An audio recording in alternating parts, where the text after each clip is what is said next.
Welcome back to our online lecture on cognitive linguistics. Today I will talk a bit more about frames and FrameNet. A first introduction to this topic can also be found in my classes on construction grammar. So today we focus on meaning. Now, from a cognitive linguistic perspective, meaning includes semantics, pragmatics, as well as discourse function. And importantly, from a cognitive perspective, meaning is not just truth semantics, whether something happened in the real world or not, but how we as humans construe it. The most prominent cognitive framework is Frame Semantics by Charles Fillmore. And in this approach, frames are encyclopedic knowledge structures. These are knowledge structures that contain information on those participant roles that are highlighted or profiled. And today I will also introduce you to the online encyclopedic database that is FrameNet.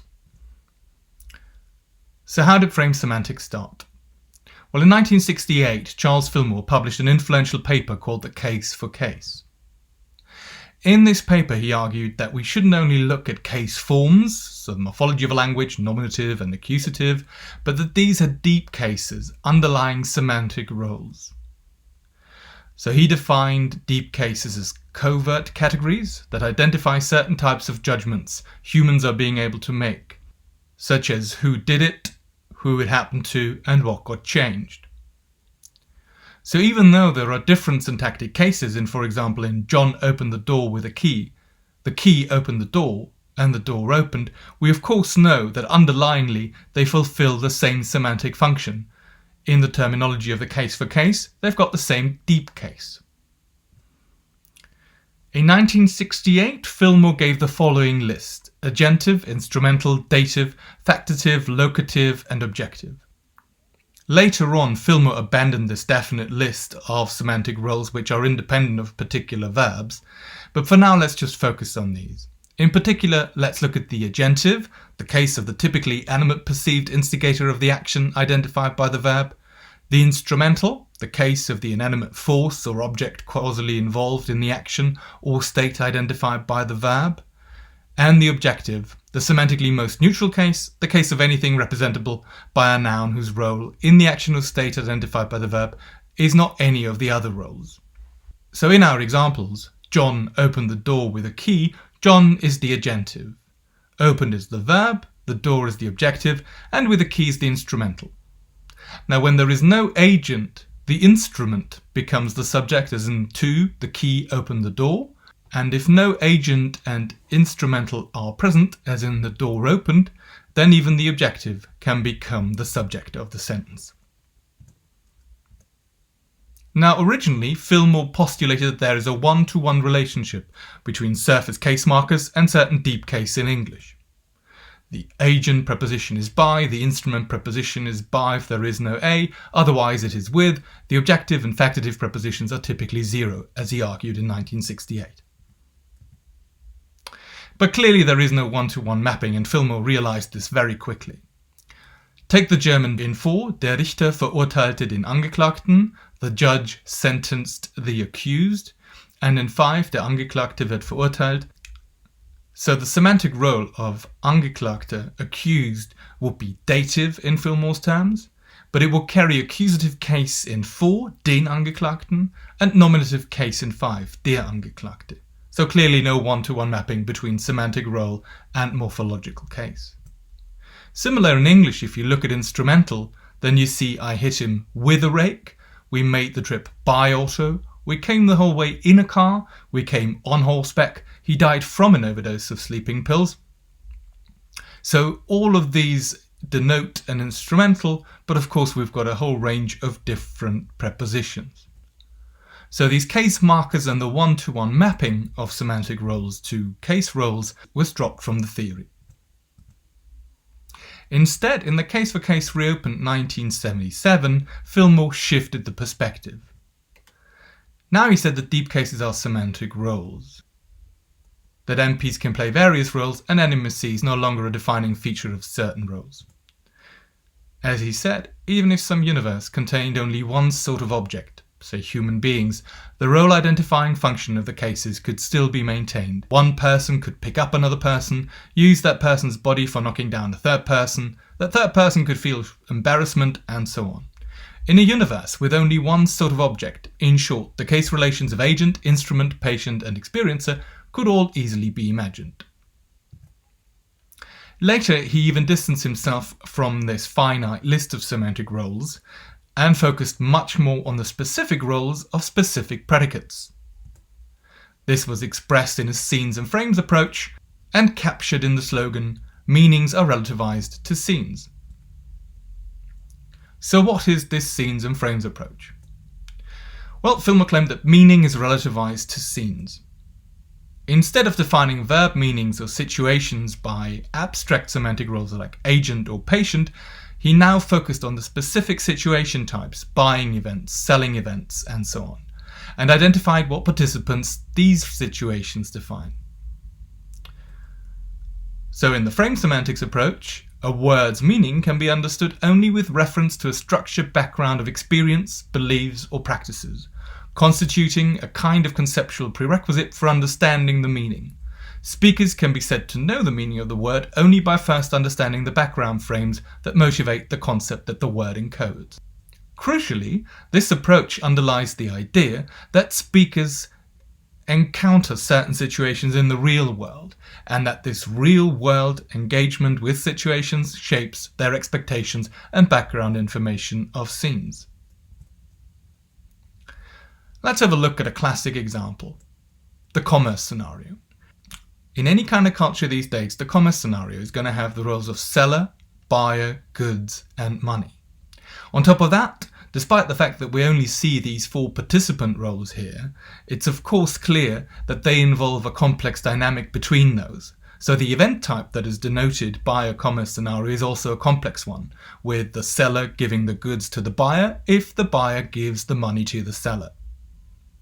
So there is a force dynamic transaction, with the seller being the source of the force that brings the goods to the buyer, and the buyer exerting force on the money as an instigator to the endpoint money so that the money ends up with the seller. We can then use a specific verb to put a certain perspective on these scenes, to focus on one of these actions, on one of these sub-events. So buy, for example, focuses on the goods and the buyer. Bill bought a new guitar. So the buyer and the goods are focused by buy. These are the 2 elements which are obligatory there. But the seller and the money are not forgotten. They are just backgrounded information, and by using adverbials such as from Steve or for $100, you can still access them, showing that they're not forgotten, but that they are activated underlyingly. This also explains why in normal discourse someone can say, Bill bought a new guitar, and you can then ask how much did it cost, or from whom did he buy it.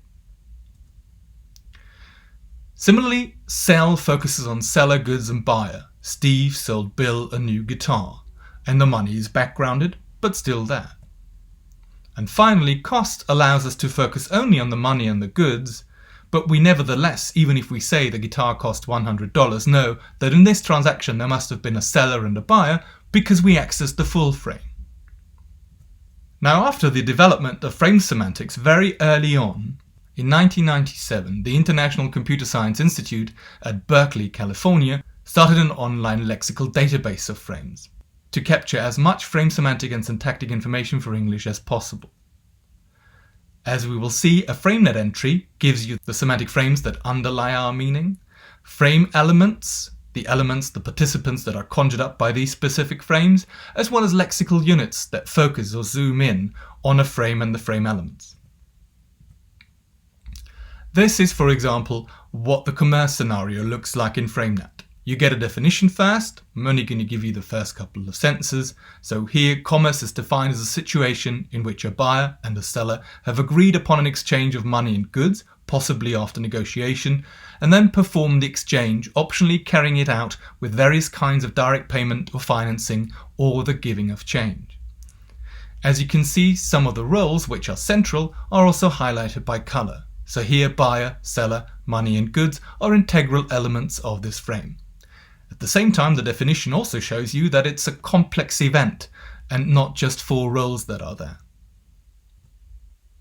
Then, for any kind of frame, FrameNet also identifies the core frame elements, those participant roles which are obligatorily highlighted by a specific frame. For the commerce scenario, that is the buyer, the goods, the money and the seller, and again you see the color coding that allows you to track these in all of the entries. In addition to these core frame elements, which are always part of our knowledge of a frame, there are also non-core frames, which occasionally also pop up, but don't seem to be of a definitional value. So you could also talk about the manner of how a commerce scenario is fleshing out, or the means by which. After the frame definition, as well as the frame participants, you get frame-to-frame relations, because the commerce scenario is, for example, also used in the business frame, in the exchange currency frame, and as subframes such as the commercial transaction frame or having commercial agreement frame. Then if you click on a specific lexical item like buy, the verb here, you will get a definition, so obtain in exchange for payment. You will get again a list of frame elements that appear in FrameNet's database, corpus of authentic American English. And then on top of that, you get specific valency patterns, so usage-based data that shows you which frames are used with this verb. Here, for example, we see that there is one instance in the corpus of buyer, buyer and goods, one of buyer, buyer, goods and money, and one of buyer and goods. Let's click on one specific one, in which buyer, goods and money, as well as seller, are all present, and you will find this. 4 years ago, I bought an old Harmony Southern acoustic guitar for £20 from an absolute prat. Okay? As you can see, the seller and the money are there, but they are encoded by oblique prepositional phrases, so you could leave them out. But the buyer and the goods are always obligatorily present.